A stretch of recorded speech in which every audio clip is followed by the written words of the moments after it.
I went to Vietnam, right? I joined the Navy, first of all. I joined the Navy because, quite frankly, I wanted to stay away from the Marine Corps. I wanted to serve my country, but I wasn't crazy, you know what I mean?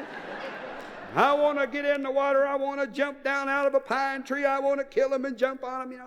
Hey, that's part of the Marine Corps anthem. Woo, and those guys are hardcore. Not me, man. And I didn't want to be in the Army because who wants to be called a dog face? I got enough problems with this as it is, So I decided to join the Navy because I figured if I got killed, I'd be clean. If they blow a boat out from under you, at least you die in the water, and that's cool with me. And when I got in the Navy, just to show you what kind of luck I got, when I got into the Navy, see, I went to a place in boot camp called classification. Now, classification in the Navy is where they let you pick out what they want you to be. See? And they had a list of things that you could be, possible job selections. And I went down a list and I saw the word cook. Now look at me. I look like a cook. I am shaped like a cook. See this? This is a cook's tum-tum. This is known as being a full gospel preacher.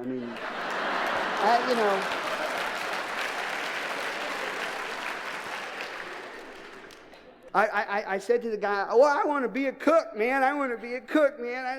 Because I'm thinking in the back, I get all the scraps, and so you hang around enough garbage cans, you think that way. Anyway, so I say, I want to be a cook. And the guy goes, hey, man, why is it at classification they have these guys with the voices that could convince you of anything, What you need is an Edsel. Yeah, man, I could really use an Edsel. Nobody could use an Edsel, but the guys in classification could sell you an Edsel, And he went, oh, man, you don't want to be a cook. I go, I was still pretty much of a hippie then. I went, what do I want to be, man? He said, you don't want to be a cook. What you want to be is a hospital corpsman. I went, oh, man. Well, what do they do, He says, they hand out drugs and hang around nurses. And I went, oh, man. Oh, sign me up, man. That is right down my alley, Doping women for pay, far out, So he said, okay, just sign right here. Put first choice by Corpsman. I put first choice. He said, okay, sign right here. So I got out the pen, and I'm signing my name, And I had been doing a lot of dope, so I wrote a lot slower,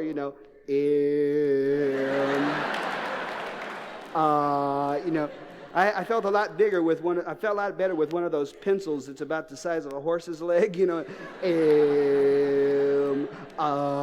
And just as I got to the K-E and Warnke, and I went, E, he went, zap, and yanked the paper away from me and said, gotcha, sucker. Gotcha, sucker? Man, I don't even know what you're talking about, man. So I trooped on back to the quarters, and I was sitting around with the rest of the guys, and they said, hey, hippie, hey, AB. They used to call me AB in boot camp. I don't know why. They just called me AB, And they said, hey, AB, what did you sign up for? I said, oh, man, I got a deal, man. I'm going to be a hospital corpsman. And this guy went, you dummy. Well, all that means, man, is I get to hang around with a lot of ladies and pass out drugs. And he said, you dummy. He said, don't you know what hospital corpsmen do? I said, no. He says, they fix people up, hurt people. And I went, oh, well, that's okay. He said, yeah, but you're in the military, man. Don't you understand? You're in the military. Who is the one group of people that get hurt the most in the military? I said, you don't mean, and they said, from the halls of Montezuma. And it was then that I found out that the United States Marine Corps does not have its own hospital corps. They use Navy hospital corpsmen. I spent 3.5 years in the Marine Corps.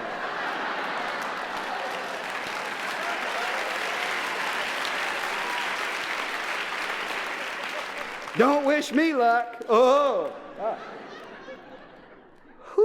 3.5 years in the Marine Corps, man. And then we went to Vietnam, and you know, I thought, well, by the time I went to Vietnam, I was an E5, and you know, that's a sergeant. So I figured I would get into some rear echelon type thing. 1st Battalion, 4th Marines Alpha Company, operating 3 miles south of the DMZ, in the jungle, in the yucky jungle, in the hot, with a gun with people, and I'm shooting, and I don't know anybody out there, and no, I'm not mad at anybody. I don't know what's going on. There's some dude in Hanoi and some dude in Washington go and get them, boys, you know. You know, some guy going, my fellow Americans, and you are. I'm not. I'm over here. I'm in the jungle. I ain't your fellow American, you know. And some guy in you know, Hanoi go, my fellow Vietnamese, you know, and so we're out there in the jungle, man, in a pseudo-nuclear war. First of all, I am the klutziest soldier in the world. I mean, that's it, Sergeant Klutzo, you know. I mean, I fell. You know, most people, they say, I've marched on 12 combat operations. I fell on 12 combat operations. No kidding, I couldn't walk 4 feet without falling over something, you know. They had wait-a-minute vines in Vietnam. They hung out of trees. They had thorns on them about 3 inches long, and you'd walk by and they'd grab your clothes and go, wait a minute. You know. Weird place. Weird, strange place. We had a guy that got ate by a tiger. That is not something that I'm conditioned through going through public high school in the United States to handle. Hey, Charlie got ate by a tiger. Oh, man, what am I doing here? Where are the broads and dope? I need them now, you know. It's spooky, you know. And, you know, here we are out there, man, in the jungle, and they got bugs, man. Big bugs. I don't know what it is you don't dig, but I do not dig bugs, man. Bugs turn me off. Bugs are not where it's at. Bugs are a bummer. Bugs, you know. They got centipedes that long, man. A foot long. I don't want to say they're big, but you can hear them walk, you know. And there have been Americans in that country so long that the centipedes, when they walk, the feet are going, you know. It's a strange place, this place, you know. Woo, you know. Monsoons, the rain, you know. You have to tie yourself to a tree to keep from getting blown off the ground. It's not too bad for you little guys down here. I mean, compared to me, little guys, I don't mean, you know, small persons. I mean, little people can get blown. I weigh 200 pounds, you know, and I had to tie 1 foot to the ground. I look like a barrage balloon, man. When's the wind gonna quit, Charlie? You know. I keep saying to people, are you sure John Wayne started out like this? You know. Oh, it was terrible, man. And oh, it was just, one time I was going down a hill and we were rappelling because we were pretty repellent people, you know. I mean, you spend 60 days in the same clothes, boy, and you can repel anything, you know. You don't have to worry about getting bit by mosquitoes. The mosquitoes go, you eat that, you're crazy, man. I'll tell you what, man, I got a choice between a Marine and a water buffalo. I am taking the buffalo, you know. Oh, and one time we were going down this cliff, you know, and we had this vine, and everybody was, you know, doing the whole, you know, gung-ho bit. We grabbed the vine and walked down, and then we'd kick out and slide down the vine. They all had these jungle gloves. Then you'd stop and bang up against the shelf, and you go, pretty fun, huh? And you kick out and bang, you know. Everybody did it, and they said, okay, Doc, it's your turn. I went, hey, that's what they called me when I was a Marine, Doc, because I was a corpsman. medicine, doc. It's not important. Actually, none of this is important, you know. But everybody's heard all the rest of my testimony. This is a different part, see.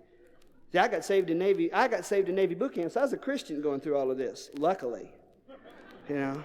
I used to carry a Schofield Bible with me everywhere, man, you know, because, boy, I tell you, that's the one place you can't afford to be away from God. I met an atheist once.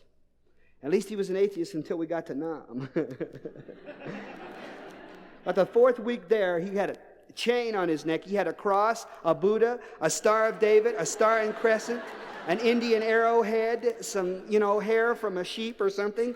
And he had, I said, what's the matter? He says, I believe.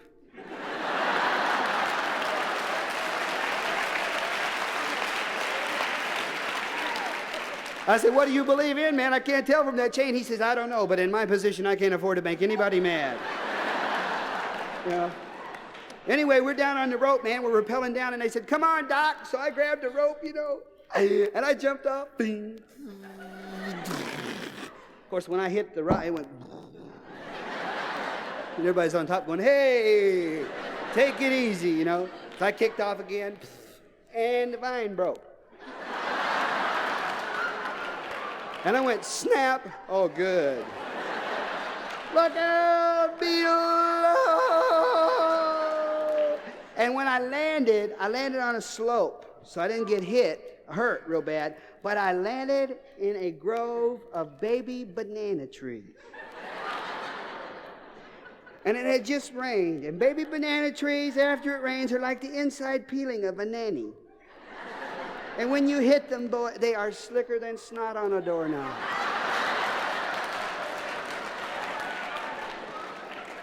I hit all 200 pounds of me, pack, gun, and everything. Hit those banana trees. I slid for 150 yards. Wow!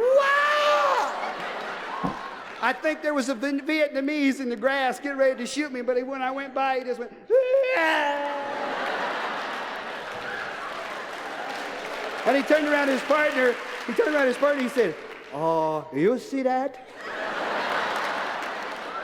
The guy said, yeah, what was it?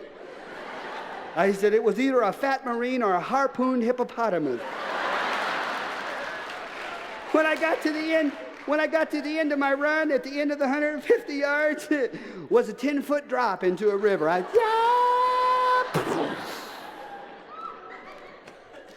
Oh. Here we are in a nuclear, partially nuclear war. We're in a pseudo-semi-private, partially semi-thing war, right? Now, the thing is, it gets to be a pseudo-semi-private, precious, sort of semi-nuclear war when they use everything they got except the big boom. And over in Vietnam, they used everything. They had mechanical marvels. Men put their brains to work, and they come up with so many fantastic things. Like things that you step on and bounce up in the air and blow your head off. Men have these great, fantastic minds, you know. And they had all of these bombs and stuff. And one time we got into a firefight. Well, we got into a firefight several times. As a matter of fact, I got wounded. I'll tell you how lucky I am. I got wounded 5 times. Yeah, you thought I was a vagrant. I'm really a veteran, man. I got medals onto there, you know, and doesn't mean anything. 10 cents in those medals will get me a cup of coffee at Sambo's, you know. But anyway, here we are. We got into this firefight. Now, they call it a firefight because that's when everybody's shooting at each other, and they haven't figured out a way that you can calmly say that in newsprint other than firefight. There are a lot of words that we used, and they were not firefight, but we're down there, and everybody's shooting at each other, you know, and they called in artillery support. So over the, you hear this, these shells coming in, you know. They sound like a train.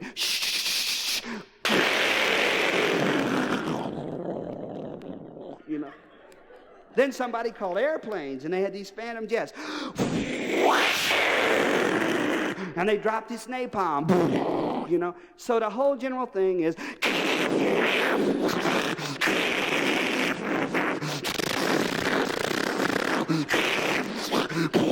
I got hit with an arrow.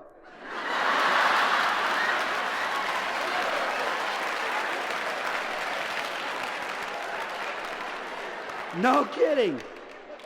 No kidding, man. I got the scar. It went in right there, and it came out right there. I got pinned to the ground with an arrow, man. I haven't even got enough class to get hurt modern. I'm crawling up the side of this hill on my belly, you know. Everybody else is shooting. I'm down in the grass going, hey, me, babe, you know. I'm crawling wrong. All of a sudden, funk, you know. And I look over and my arm is pinned to the ground with an arrow. And I look over at this cat next to me, this other Marine Corps sergeant, and he goes, only you, man, only you.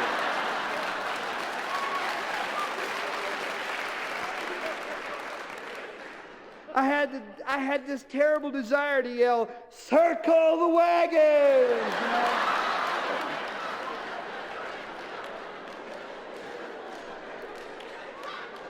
We didn't have any wagons, and your General Marine doesn't know what a circle is, so, you know. Oh, I went to a village one time, and I was handing out candy bars to little kids. I'm standing in the back of my Jeep handing out candy bars to these little kids. And they're coming up and they're doing their little bow, you know, and they're thanking me and everything.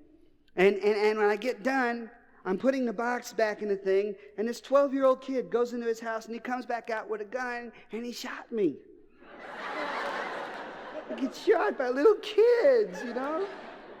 I mean, he didn't hurt me real bad. It went right under my arm. It got just enough of me to make a little cut.